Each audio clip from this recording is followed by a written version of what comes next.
Thank you very much. I'm not sure about the professional tag. Thank you very much. I chose as my title, The Most Dangerous and Deadly Illusion is to Underestimate Fundamentalism. And that's what I wanted to try and speak to. At the launch of the Women Against Fundamentalism book, Stories of Dissent and Solidarity last year, someone said to me, "You must feel really vindicated. WAF, Women Against Fundamentalism, predicted the rise of religious fundamentalism all those years ago, but no one paid much attention."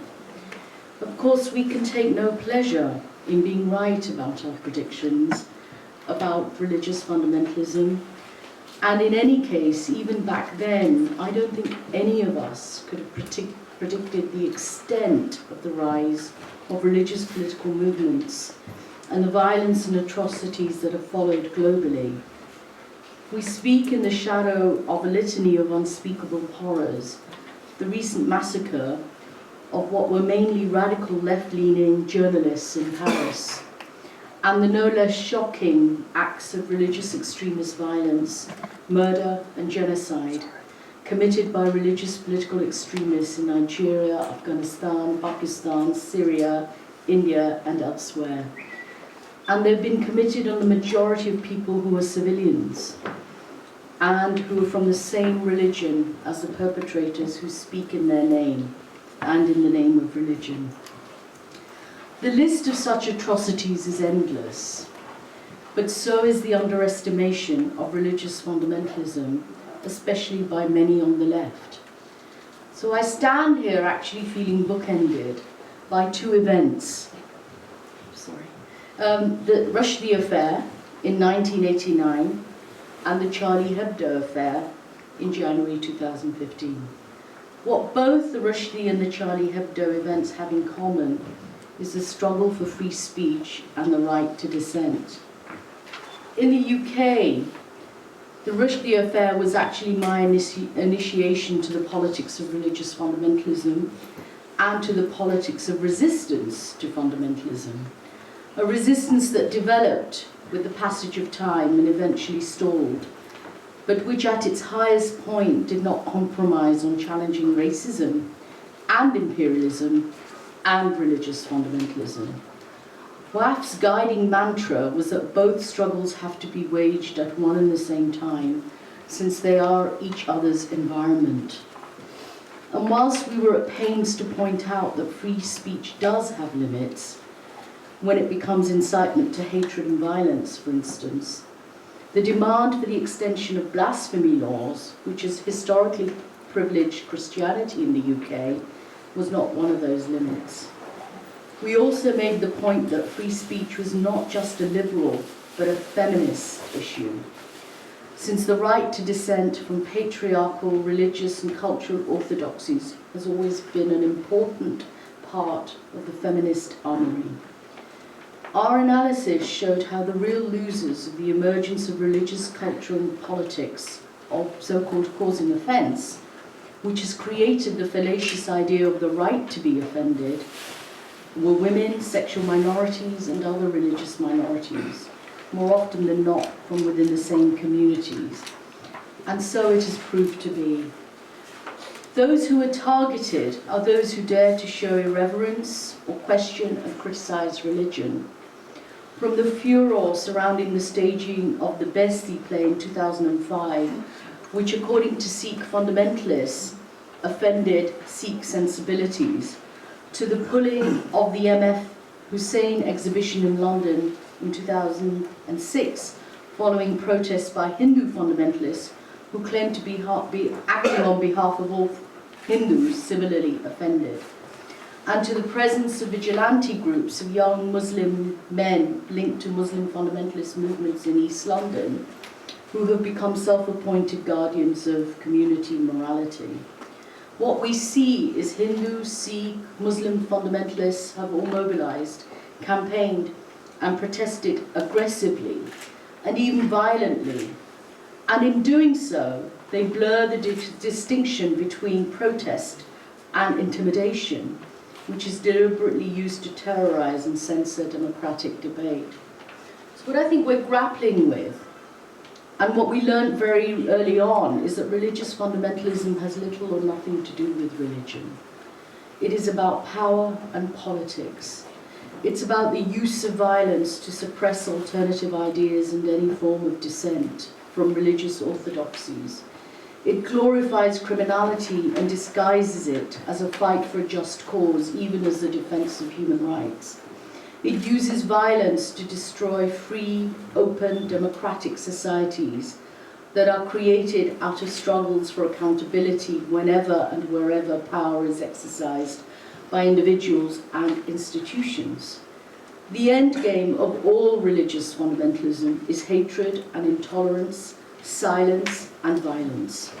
It leads to the destruction of aspirations, hopes, and efforts to be better human beings. It aims to destroy our capacity to imagine what justice and equality might look like.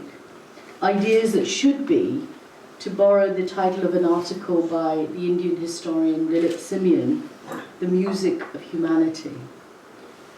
Much in the same way that it was argued that Rushdie was provocative and caused religious offence and contributed to the stereotyping of an entire Muslim population as backward, barbaric and medieval, there are many who see themselves as anti-racist and part of a broad left who today similarly argue that Charlie Hebdo caused religious offence and contributed to stereotypes of Muslims that fed into a very racist and intolerant French establishment culture in which many Muslims live as the underclass, subjected to lifelong deprivation, criminality and alienation.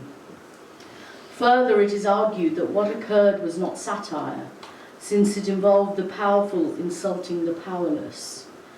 These are some of the dominant themes that have emerged in much anti-racist left commentary and were forcefully echoed in a recently packed meeting at SOAS, to which I was invited to discuss the work and politics of Southall Black Sisters. I think the reality of ghettos, of deprivation, of racism, humiliation, alienation, suffered by many immigrants and non-immigrants, Muslims and non-Muslims in France and in other parts of the world, Europe, do deserve political analysis and resistance, of which there is a rich history in the UK and elsewhere in Europe.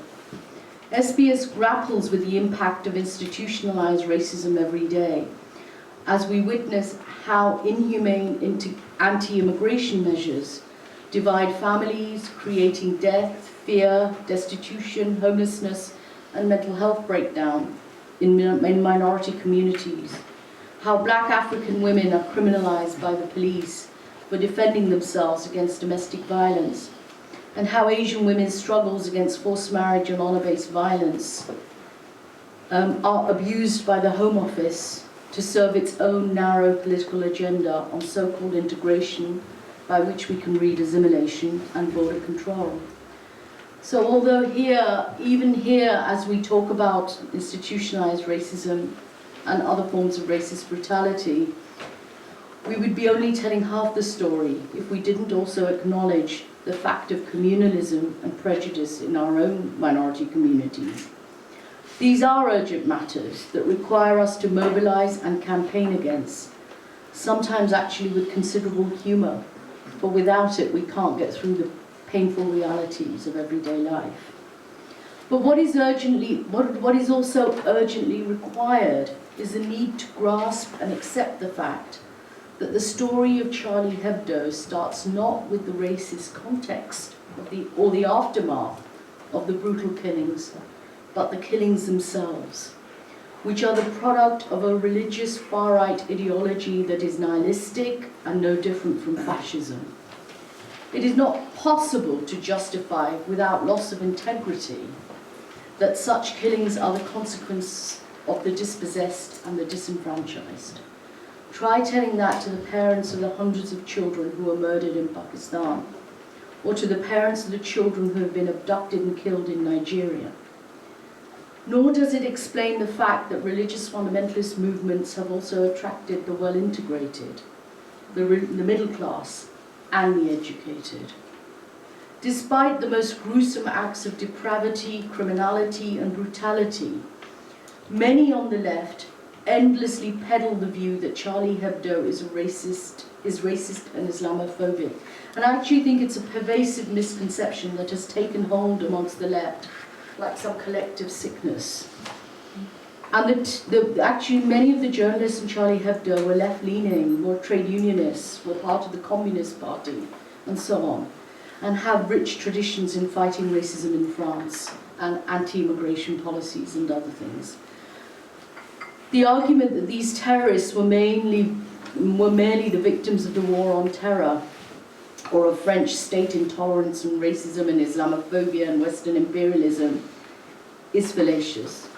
It is as if many on the left are simply incapable of examining the brutality of religious terrorism in any other way except through the so-called anti-racist lens that seeks to embrace, deny, minimize, apologize, or underestimate the threat posed by all religious fundamentalist movements that are both global spanning and context specific. In fact, what we're witness to is a construction of a new form of anti-racism, a religious-based anti-racism, centered around the pernicious politics of the right to be offended. It has poisoned progressive activism and allowed the state to tiptoe around religion and accommodate backward medieval demands, including the accommodation of Sharia principles in family laws. And I know that we'll talk about that a bit later on. What we're witness to is the rise of the far-right religious and racist political movements everywhere that are growing in power and are mirroring each other. Whilst they appear as if they're opposed to each other, they can and do converge and overlap, particularly when it comes to maintaining the authenticity or purity or identity of culture and tradition. It would appear that what they have in common is the desire to suppress or eliminate altogether those ideas that seek to promote non-violence, empathy, compassion, and the value of all human life. In fact, this year is the 66th anniversary of the death of Gandhi at the hands of Nathuram Godse, a member of the RSS, which is the ultra-Hindu right-wing nationalist movement that is wedded to fascist ideology and committed to the creation of an intolerant and militarized Hindu nation in which there is no place for other minorities or indeed for tolerance itself. And along with others in the anti-communalist group Awaz, Southall Black Sisters has opposed the rise of Hindu fundamentalism and Narendra Modi, the RSS-affiliated butcher of thousands of Muslims in Gujarat, who in 2014, in the national elections, took control of power in India. The shift to Hindu fundamentalist governance has implications for those of us who are in the UK, who have fought against all forms of discrimination and injustice. In the UK recently, just this week, a debate has been raging amongst South Asian women's groups about whether or not to support an amendment to the serious crime bill that seeks to criminalise sex selection abortion. Sex selection abortion, or what is known as female feticide, is a practice involving the abortion of a fetus for no other reason than it's female. And it is one of the many forms of violence and discrimination faced by South Asian women. In countries like India, it is pervasive and has reached crisis proportions. In the UK, there is some anecdotal evidence to suggest that it has also taken place in South Asian communities. But there is no hard evidence of its extent. And case studies produced by some of the women's group in favour of criminalisation are hugely flawed, in that they are cases of actually domestic violence. So what they've done is produce these cases to show that, to support the amendment to the bill, and actually these cases show domestic violence and not sex selection abortion. The statistical evidence that is relied upon comes from suspect quarters, including the right-wing anti-immigration tank, Migration Watch. So despite the lack of sound evidence, some women's groups are vociferously demanding the criminalisation of sex selection abortion in the UK, although publicly they claim that they're not calling for criminalisation but merely seeking a clarification of the existing law on abortion. This begs the question as to why the amendment is then necessary if it's just a clarification, because you can do that through guidance, and why contain it within the serious crime bill itself. I suppose and why not talk about the lack of specialist support services for BME women that has disappeared or under threat of closure, a problem that's really become acute now. And there's no corresponding demands for adequate funding for such services or for other ways of ensuring state protection for women who are coerced into sex selection abortion. I think, for example, it's possible to assess the risk of coercion to sex selection abortion through screening measures for domestic violence that are already in place for midwives and other health professionals in routine medical examinations, including that of pregnant women. But why we're really concerned is not that we are opposed to sex selection abortion, of course not, but because it is driven by the pro-life Christian right lobby with support from the Hindu, Sikh and Muslim fundamentalist groups who claim to be moderates. These alliances are of course not new. Indeed, they're commonplace on the international stage, where fundamentalists routinely come together on an anti-women's rights platform, anti-women's reproductive rights platform. Clearly in the UK, the anti-immigration right and the religious right have formed an alliance to curtail women's reproductive rights in what can only be described as an instrumentalized manner. The issue of sex selection abortion is being hijacked by the anti-abortion religious lobbies seeking to limit the right of women to control their bodies and minds. The language of choice is being used to destroy the very right of choice.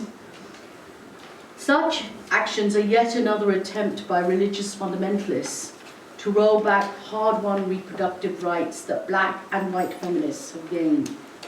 Both racist and religious right groups are working hand in hand often with other far-right political movements to shrink the democratic secular spaces that exist to the detriment of women and other minorities. What we see in the UK is a chameleon-like nature of religious fundamentalism in our communities particularly. Sometimes it masquerades as extremism and sometimes as moderates. But whatever the face of these dominant religious forces, they seek to manipulate the idea of religious freedom for the purposes of carrying out wholesale assault on women's rights with the aim of reimposing a patriarchal sexual order seen to have disintegrated due to perceived Western sexually promiscuous lifestyles. So I think the stories that we should start with are the stories of the bravery and courage of countless civilians throughout the world who, through a growing sense of injustice, challenge and reject religious fundamentalism and refuse to underestimate it. They are the direct targets of criminality and genocide. Most of them are also the dispossessed and the alienated, and they too have been subjected to lifelong marginalization and state abuse of power linked to corruption, criminality, cronyism, and neoliberal capitalism. It is said that only through solidarity can we defeat those who would use violence to silence free speech. But solidarity is hard to come by, especially for those of us who refuse to compromise on the struggle against any dramatic shift to state authoritarianism or against religious fundamentalism, including Muslim fundamentalism across the globe. This conference hopefully will help us all to renew our commitment to multiple struggles fought simultaneously, to reject the politics of hatred, annihilation and violence, and to safeguard secular democratic spaces. We must do so without abdicating moral responsibility and in solidarity with those who dare to speak up for the ideals of secular democracy and all that goes with it. Thank you.